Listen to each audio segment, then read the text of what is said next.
Tyre എന്ന് പറയുന്നത് സാധാരണ ഒരു സൂപ്പർ ഫാസ്റ്റിൻ്റെ ടയർ 40,000 45,000 കിലോമീറ്റർ പോയാൽ 60,000 കിലോമീറ്റർ വരെ പോകും. പക്ഷേ ഇതിൻ്റെ ടയർ 30,000 കടക്കില്ല. ഇത് ടയർ തേഞ്ഞ് പോയിക്കൊണ്ടിരിക്കുക. ഇതിന് പ്രത്യേകിച്ച് മെയിൻ്റനൻസ് വലിയ പാടാണ്. ഞാൻ വന്ന സമയത്ത് ഞങ്ങളിത് പരിശോധിക്കുമ്പോൾ ഏതാണ്ട് 50% ഇത് ചാർജിങ്ങിൽ ഓടാൻ പറ്റുന്നുണ്ടായിരുന്നുള്ളൂ. ഇന്ന് ഏതാണ്ട് 70-75% ഓടുന്നുണ്ട്. കമ്പനിക്കാരെ വിളിച്ച് വരുത്തി വഴക്കുണ്ടാക്കി അത് ഒരുവിധം കറക്റ്റ് ചെയ്തു. കാരണം ബാറ്ററി ഇനി അടുത്ത ഘട്ടണം, അടുത്ത വർഷമൊക്കെ ആകുമ്പോഴത്തേൻ്റെ ബാറ്ററി തീരും. ബാറ്ററി പോയി 5-ാം വർഷം ബാറ്ററി പോയാൽ 28 ലക്ഷം രൂപ വേണം ഇതിൽ ഒരു വണ്ടിയുടെ ബാറ്ററി വാങ്ങാൻ. ഒരു കാര്യം നിങ്ങൾ മനസ്സിലാക്കൂ, ഇത് വലിയൊരു സംഭവമായിട്ടൊന്നും പറയരുത്. ഇത് കൈനഷ്ടം തന്നെയാണ്. കാരണം 28 ലക്ഷം രൂപ കൊടുത്താൽ ഒരു മിനി ബസ് കിട്ടും, ഡീസൽ മിനി ബസ് കിട്ടും. അപ്പോൾ നമ്മൾ വാങ്ങിയല്ലോ, ഐഷറിൻ്റെ വണ്ടി വാങ്ങി നിങ്ങൾ കണ്ടതാണ്. ആ വണ്ടിയുടെ ശരാശരി കിലോമീറ്റർ വരുമാനം എന്ന് പറയുന്നത് 52 രൂപ വരെ വരുന്നുണ്ട്. കോടി വരെയാണ് ഇപ്പോൾ പുതുതായിട്ട് വരുന്നുണ്ട്. അതിൻ്റെ വില എന്ന് പറയുന്നത് 28 ലക്ഷം. ഇതിൻ്റെ വില 1 കോടി രൂപയാണ് ഒരു വണ്ടിക്ക് 1 കോടി രൂപ. 5-ാം വർഷം ഈ വണ്ടിക്ക് 25 ലക്ഷം രൂപ 28 ലക്ഷം രൂപയ്ക്ക് ബാറ്ററി വാങ്ങണം. ഇതെല്ലാം വളരെ വ്യക്തമായി കാണാം. സാങ്കേതികമായി അറിയാവുന്നവർക്ക് ഇത് മനസ്സിലാവും. യെസ്, ബഹുമാനപ്പെട്ട മന്ത്രിയോട് അത് തന്നെയാണ് ചോദിക്കാനുള്ളത്. സാങ്കേതികമായി അറിയാവുന്നവർക്ക് ഇത് മനസ്സിലാകുമെങ്കിൽ സാങ്കേതികമായ വിദഗ്ധരൊന്നും ഈ KSRTCയിലും സംസ്ഥാന സർക്കാരിൻ്റെയും കീഴിൽ ജോലി ചെയ്യുന്നില്ലേ എന്നുള്ളതാണ്. മന്ത്രി എന്താണ് പറഞ്ഞത് എന്നത് ശ്രദ്ധിച്ചു നോക്കുക. ഇത് അത്ര ലാഭകരമൊന്നുമില്ല, ഇതൊരു നഷ്ടക്കച്ചവടം ആണ് എന്നാണ് ബഹുമാനപ്പെട്ട മന്ത്രിയോട് അതുകൊണ്ട് തന്നെ ചോദിക്കാനുള്ളതും.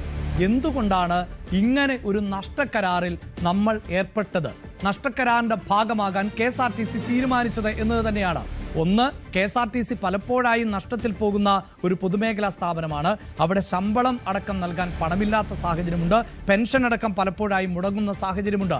അപ്പോൾ പിന്നെ ഇത് നഷ്ടത്തിലാണ് പ്രവേശിക്കുക, നഷ്ടത്തിലായിരിക്കും കലാശിക്കുക എന്നത് അറിഞ്ഞുകൊണ്ട് എന്തിനാണ് ഇങ്ങനെ ഒരു കരാറിന്റെ ഭാഗമാകുന്നത് എന്നതാണ് അദ്ദേഹം തന്നെ സൂചിപ്പിച്ചു. വിവിധ വികസന പരിപാടികളുടെ ഭാഗമായി സ്മാർട്ട് സിറ്റി നഗരത്തിൽ വിവിധ വികസന പരിപാടികളുടെ ഭാഗമായിട്ടാണ് ഈ 113 ബസ് സർവീസുകൾ ആരംഭിച്ചത് എന്ന്. അപ്പോൾ മറ്റ് നിരവധിയായ വികസന പദ്ധതികളുണ്ട്. സംസ്ഥാന സർക്കാരിന് നഷ്ടം വരുന്നു എങ്കിൽ, അത് ബാധ്യതയായി മാറുന്നുവെങ്കിൽ അങ്ങനെ ഒരു കരാറിലേക്ക് ഏർപ്പെടേണ്ട സാഹചര്യം എന്തായിരുന്നു എന്ന ചോദ്യം ഉയരുന്നു. മറ്റൊന്ന് അദ്ദേഹം പറഞ്ഞത് ടയറിൻ്റെ പഴക്കം അടക്കം അതിൻ്റെ ബാറ്ററി ചാർജ് ചെയ്യേണ്ടതിൻ്റെ ആവശ്യകത അടക്കമാണ്. അതായത് അത് ടെക്നിക്കൽ സൈഡാണ്. നമ്മൾ അടുത്ത സംശയത്തിലേക്ക് പോകുന്നത്, നമ്മുടെ KSRTCയിലൊക്കെ ടെക്നീഷ്യന്മാർ നിരവധിയില്ലേ? സാധാരണ നമ്മുടെ വീട്ടിലേക്ക് ഒരു വസ്തു വാങ്ങുമ്പോൾ പോലും എന്തെല്ലാം സെർച്ച് ചെയ്യും എന്നത് പ്രേക്ഷകർ ഒന്ന് ആലോചിച്ച് നോക്കൂ. അതിൻ്റെ ക്വാളിറ്റി എന്താണ്, അത് എത്ര വർഷം ഉപയോഗിക്കാൻ സാധിക്കും, അതിന് ഗ്യാരണ്ടി ഉണ്ടോ, വാറണ്ടി ഉണ്ടോ, അതിന് സംഭവിക്കാവുന്ന കേടുപാടുകൾ എന്തൊക്കെ. ഇതൊക്കെ സാധാരണ ഏതൊരു ഉൽപ്പന്നം വാങ്ങുമ്പോഴും സാധാരണ മനുഷ്യൻ പോലും ചിന്തിക്കുന്ന ഒന്നാണ് എങ്കിൽ നമ്മുടെ സാങ്കേതിക സംവിധാനങ്ങൾ പിന്നെ എന്തിനാണ് പ്രവർത്തിക്കുന്നത്? ഈ ഇലക്ട്രിക് ബസ്സുകൾ സർവീസ് നടത്തുമ്പോൾ അതിന് സംഭവിക്കാൻ പോകുന്നത് എന്തൊക്കെ, അതിൻ്റെ ടെക്നിക്കൽ കപ്പാസിറ്റി എന്ത്, അതിൻ്റെ ചെലവ് എത്ര, ഇതൊക്കെ ആലോചിക്കാതെ അതുമായി ബന്ധപ്പെട്ട ഒരു പഠനവും നടത്താതെ ആണോ ഇത്തരം കരാറുകളിൽ നമ്മുടെ സർക്കാർ സംവിധാനങ്ങൾ ഏർപ്പെടുന്നത് എന്നത് തന്നെയാണ് മന്ത്രിയോടും ഗതാഗത വകുപ്പിനോടും ചോദിക്കാനുള്ളത്. അവിടെ വീണ്ടും, അതായത് ഞാൻ സൂചിപ്പിച്ചു കഴിഞ്ഞു, ഇത്തരം വിഷയങ്ങളിലൊക്കെ രാഷ്ട്രീയമായാണ് മറുപടി നൽകുന്നത്. അത് പ്രേക്ഷകരും കേട്ടതായിരിക്കും. 113 വണ്ടികൾ ആവശ്യപ്പെട്ടാൽ കോർപ്പറേഷന് തിരിച്ചു നൽകാൻ ഞങ്ങൾ ഒരുക്കമാണ്, പകരം 150 വാഹനങ്ങൾ അടുത്ത ദിവസം തന്നെ റോഡിലേക്ക് ഇറക്കും എന്നുള്ളതാണ്. ഇതെല്ലാം അത് കോർപ്പറേഷൻ ആകട്ടെ, കേന്ദ്ര സർക്കാരാകട്ടെ, സംസ്ഥാന സർക്കാരാകട്ടെ, ഇതെല്ലാം ജനങ്ങളുടെ നികുതി പണമാണ്. ആ പണം ഉപയോഗിച്ചുകൊണ്ട് തന്നെയാണ് ഈ ബസ്സുകൾ നിരത്തിലിറക്കുക. അത് രാഷ്ട്രീയത്തിൻ്റെ പേരിൽ മത്സരിച്ച് ഞങ്ങളുടെ കീശയിലെ കാശ് കൊള്ളയടിക്കാനുള്ളതല്ല, മറിച്ച് എന്താണ് സംഭവിക്കുന്നത് എന്ന് പഠിച്ചു മനസ്സിലാക്കി അതിനാണ് പരിഹാരം കാണേണ്ടത്. ഇതാ മന്ത്രിയുടെ വാക്കുകൾ ഒരിക്കൽ കൂടി കേട്ടുന്നു. അദ്ദേഹത്തിന് ഉറപ്പ് നൽകുകയാണ്. അദ്ദേഹം ഇത് ഞങ്ങൾക്ക് വേണമെന്ന് എഴുതി തന്നാൽ 24 മണിക്കൂറിനുള്ളിൽ ഈ 113 വണ്ടികളും കോർപ്പറേഷൻ തിരിച്ചു കൊടുത്തേക്കാം. കോർപ്പറേഷൻ അത് കൊണ്ടുപോയി അവർക്ക് ഇഷ്ടമുള്ള സ്ഥലത്തിടാൻ ഞങ്ങളുടെ ഡിപ്പോയിൽ ഇടാൻ ഒക്കത്തില്ല. ഞങ്ങൾ പകരം 150 വണ്ടികൾ പുറത്തുനിന്ന് കൊണ്ടുവരും.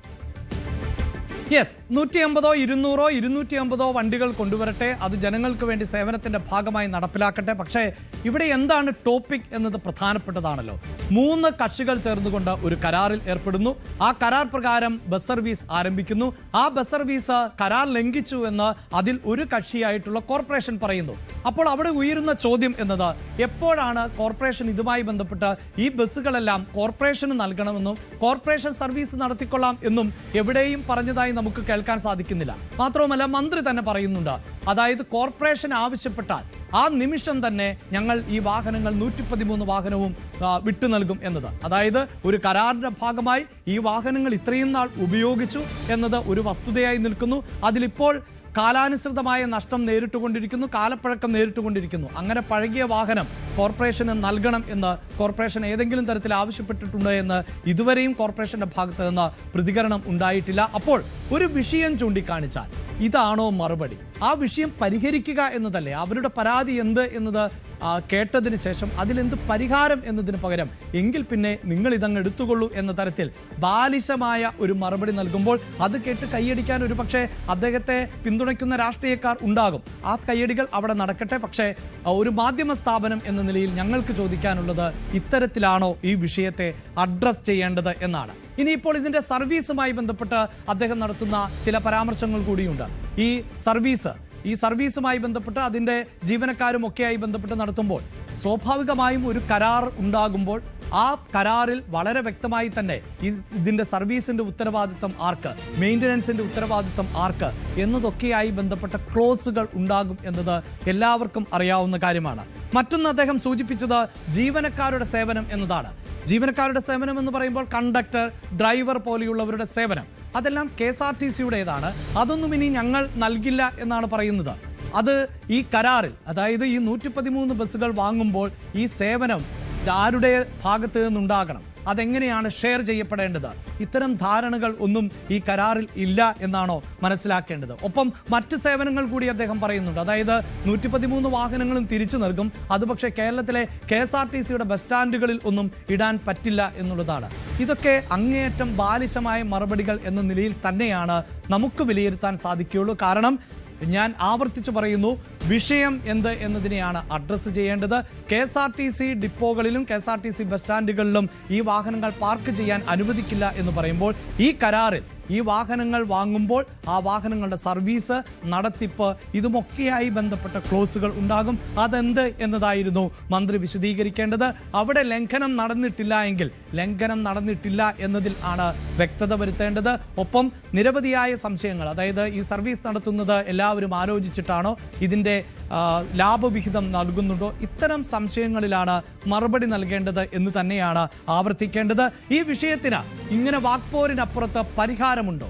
അതാണല്ലോ പ്രധാനപ്പെട്ടത്. ആ വാർത്തയുടെ വിശദാംശങ്ങളുമായി ഡാൻ കുര്യൻ ആണ് ചേരുന്നത്.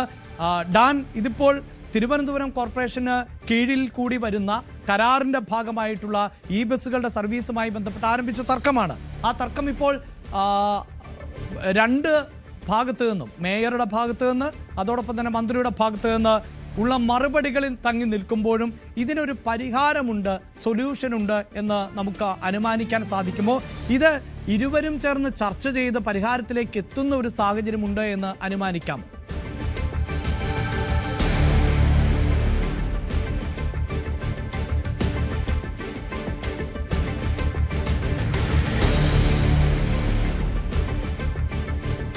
യെസ്, ഡാനിലേക്ക് വരുന്നതിന് മുമ്പ് ഒരിക്കൽ കൂടി ഗണേഷ് കുമാറിന്റെ തന്നെ മറ്റൊരു പ്രതികരണമുള്ളത്, അത് ഈ ബസ്സുമായി ബന്ധപ്പെട്ട സേവനം, അതായത് ഈ സേവനം ആര് നടത്തും, അല്ലെങ്കിൽ ആ സേവനത്തിൽ നടത്തിയിട്ടുള്ള പ്രതികരണമാണ്. ആ പ്രതികരണത്തിലേക്ക് ഒരിക്കൽ കൂടി.